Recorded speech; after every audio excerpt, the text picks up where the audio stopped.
Conveyor speed calculations refer to the process of determining the speed at which a conveyor belt will operate.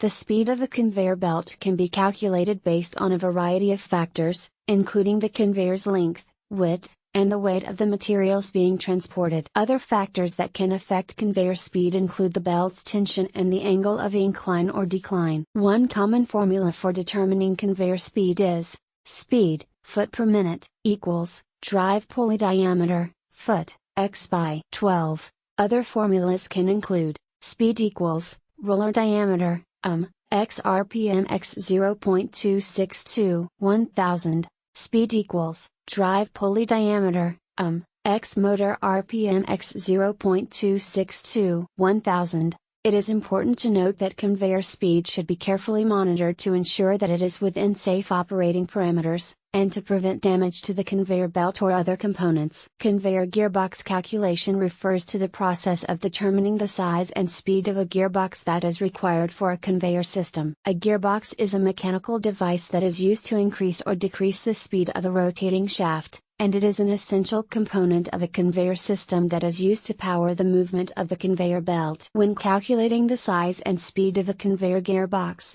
several factors must be considered, including the conveyor's length, width, and weight capacity. The speed of the conveyor belt, the torque required to move the belt, and the power of the motor that is driving the conveyor are also important considerations. One common formula for determining the torque required for a conveyor gearbox is torque Nm equals belt tension N, x belt speed, meter per second, x conveyor length, m. 9.81x gearbox efficiency. Another formula to calculate the size of the gearbox is gearbox size, Nm equals torque, Nm. Gearbox efficiency. It is important to note that conveyor gearbox calculation should be done by an experienced professional or by using specific software tools. And it is necessary to consider safety factors and industry standards.